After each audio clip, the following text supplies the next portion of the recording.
Good morning, everybody. Good morning, good afternoon, good evening, and a good night. I am King Pigley. This is Gaming Imperfectly, the most imperfect channel on YouTube. Welcome to the channel, guys. And if you're into dark, mysterious stories, look no further. You have come to the right place because I got a doozy for you today. In fact, today's story is the exact reason why sailors have yarns to spin about the mysteries of the ocean. And I guarantee you today's story is going to leave you all out at sea about everything nautical. So stick around.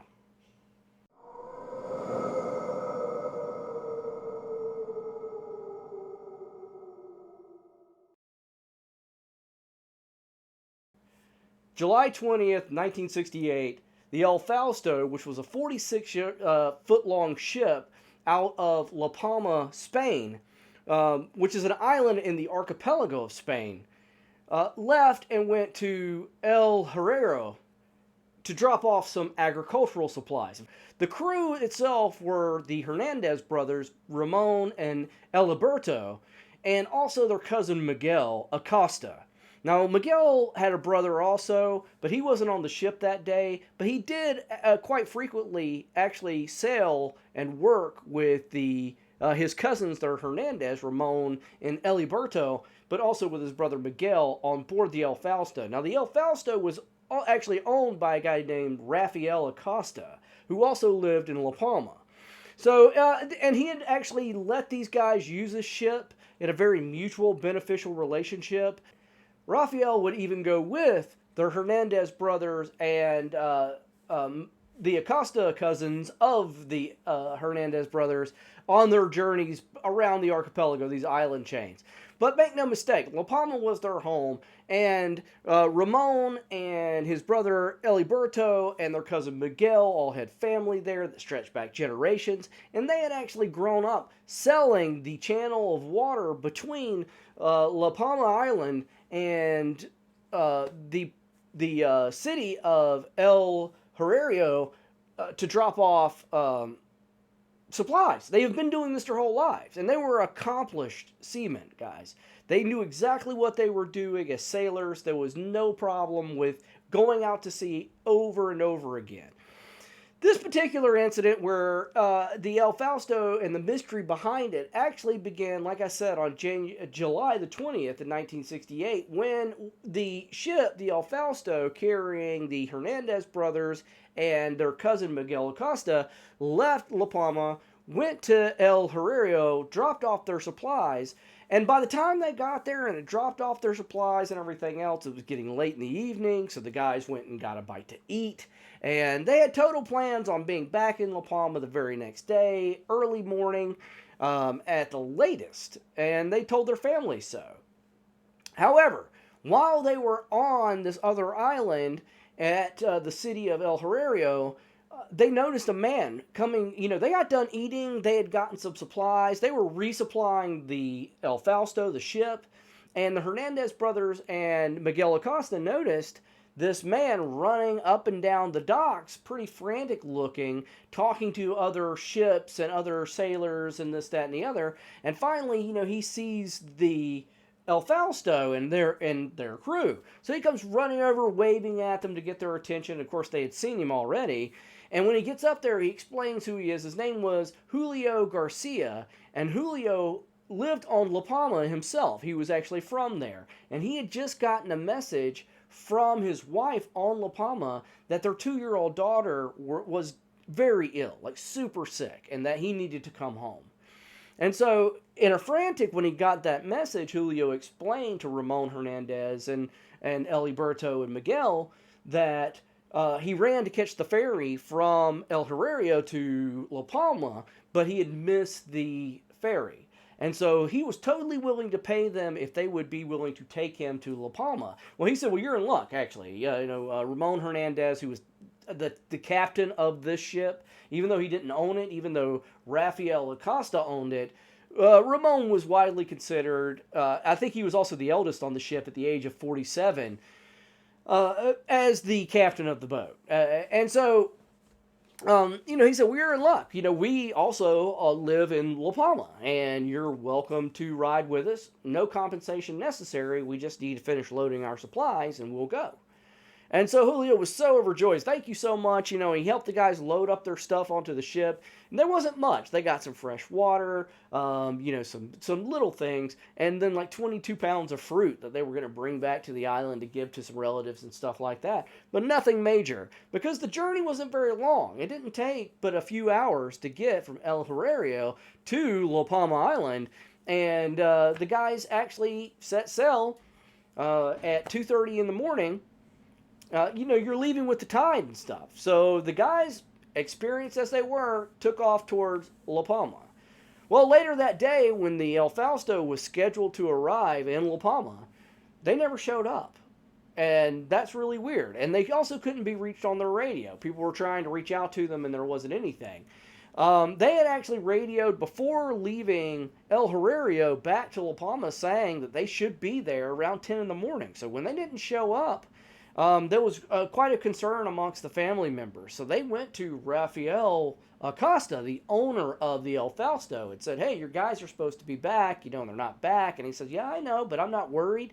He says, look, there's nothing to worry about. And he wasn't, because he knew that Ramon Hernandez and his brother Eliberto and Miguel Acosta were all super accomplished sailors, and that they had gone back and forth this trip so many times it wasn't even funny. And he trusted them with his boat. He said, I'll tell you what I'll do. I'll go get another ship. I'll tell the crew of that ship, because this guy, knew other people on the dock, of course. If you own a boat, that's generally the way. And so he went to these other ship captains. He found one that was willing to actually just go right the course. It's a straight line from one island to the other. It's nothing crazy, guys. It's from one island to another. Straight line.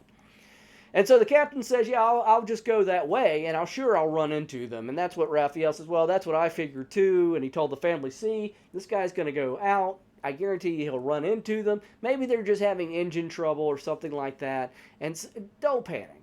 And so the captain left La Palma, heading out to sea to look for the El Fausto. And he looked, and he looked, and he looked, and he couldn't find the El Fausto. So he came back to port after hours of searching, and had to notify the families and Rafael Acosta that his ship was gone and the crew was missing. They were nowhere to be found out there.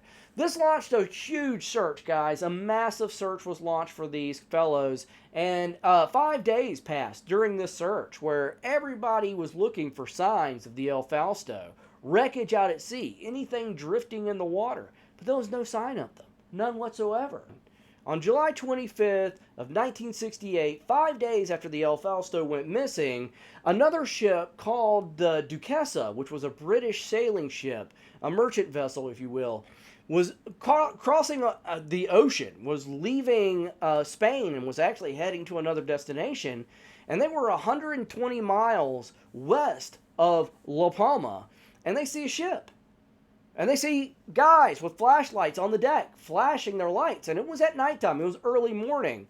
And they couldn't believe it. They were like, what are these guys doing out here? I mean, this is not the El Fausto, even though it was 46 feet long, was not a ship used for open ocean, open Atlantic sailing. The Atlantic Ocean could be a fierce, fierce ocean. And the El Fausto wasn't equipped to be out there for long periods of time on the Atlantic.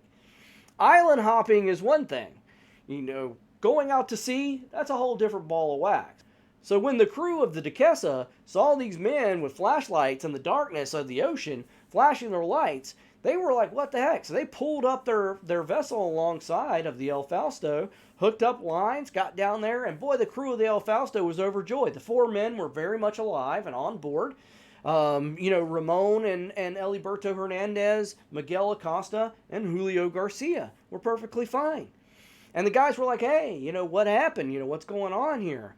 And they were like, oh, no, we don't have any problems. There's no problems whatsoever. Our ship is fine. The engine's fine. Everything's fine. He was just like, well, the captain of the Duquesa was really confused about the whole thing. Because he's sitting there looking at these men saying they were perfectly fine. However, they were very dehydrated. I mean, they had very little water when they left El Herrero 5 days prior. And so they were dehydrated. They didn't have any water.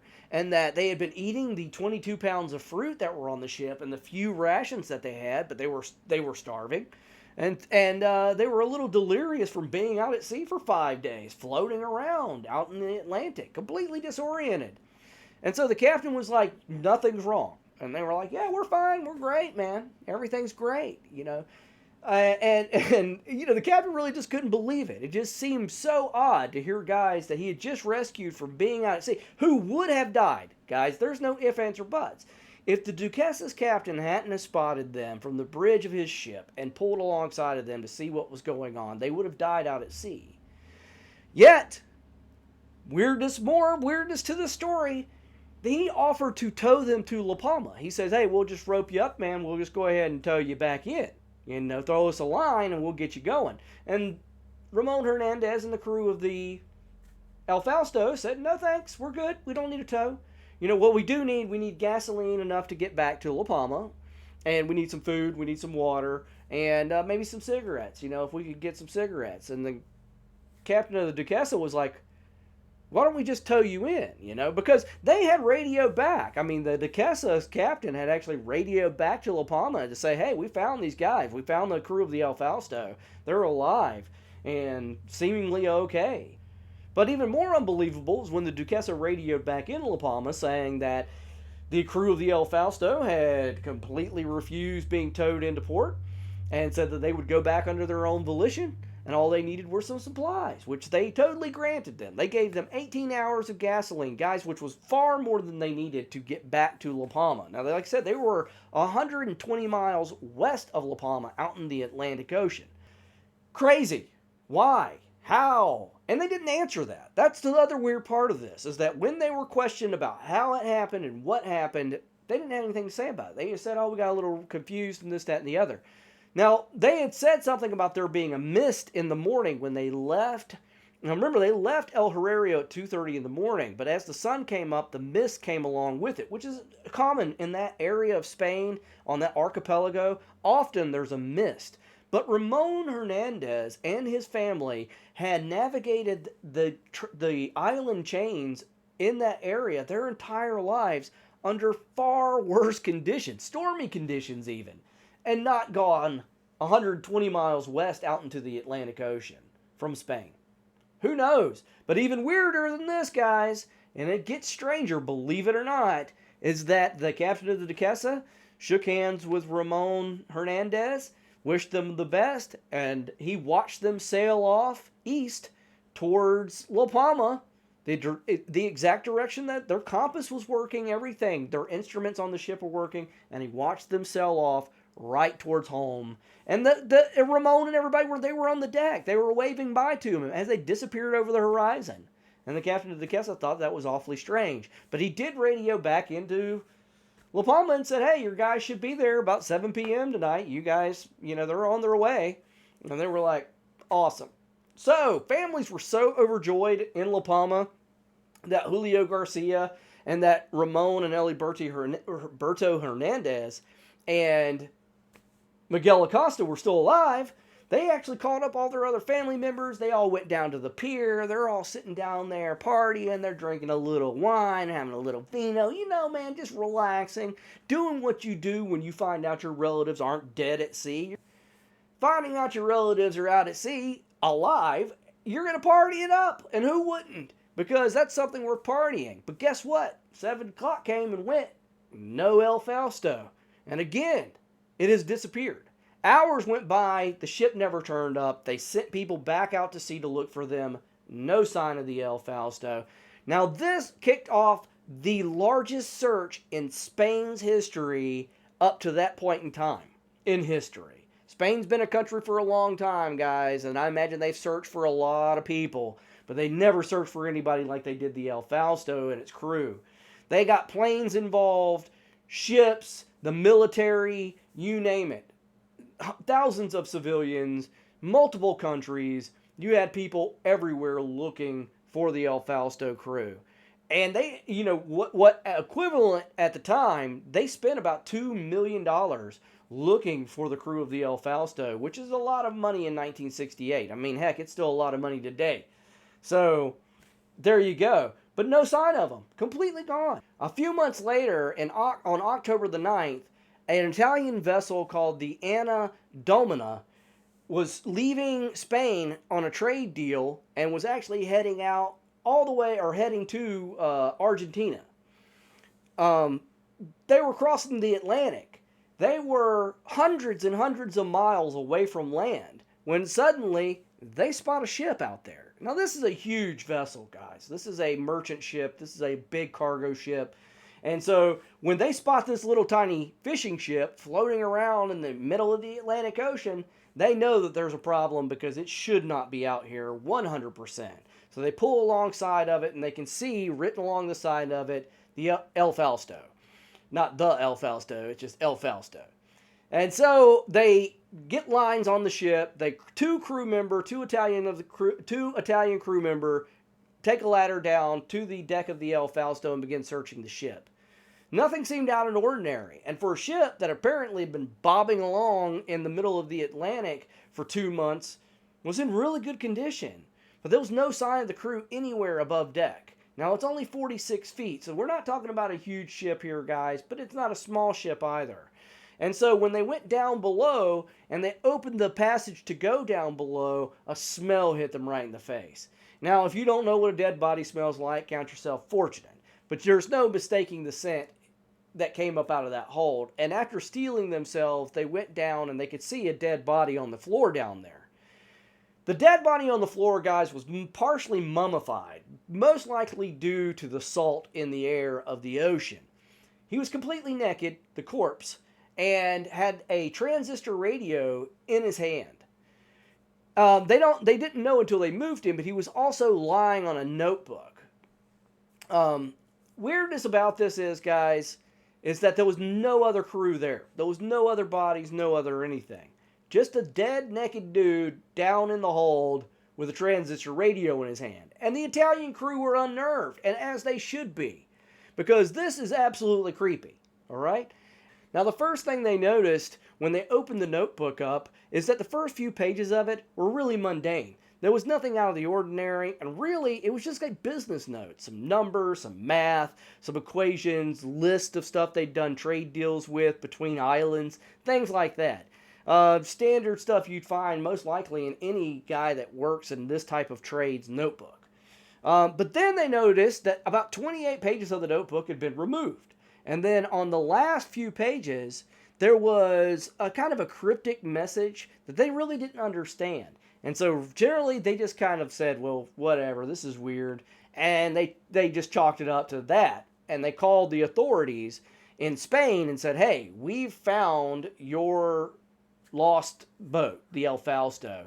There's nobody on board, but there was one person, one corpse down in the hold, and they explained that they have a notebook, and what they had planned on doing was towing the El Fausto the rest of the way to Argentina, and once they got to Argentina, they were going to hand the El Fausto and the notebook and all the belongings that are left, all the El Fausto's, the property, to the government, and that the two governments, Spain and Argentina, could work it out to get it back. And Spain said that's perfectly fine. But tragedy yet again. This story isn't over yet, guys, because the tragedy is that on the way there, the El Fausto took on water somehow and sank while attached to this other ship. In fact, they had to cut it loose. They did not realize that the dip of the bow of the ship had dipped below the waves. Somehow waves, water, I don't know if it's because they rigged it up long or they lashed to the boat. I don't know. But however they moored to this boat, it caused problems and actually caused the boat to sink. And so they had to radio back and say, well, we won't be giving you the body because they had left the body on the ship. And they said, we can't give you the ship because the ship sank. However, we still have the notebook. All right? And they did eventually get the notebook back to the Spanish authorities, who then showed the notebook to the relatives of the missing crewmen of the El Fausto. And it was Julio Garcia's wife who recognized the handwriting as her husband Julio's, to her great sadness.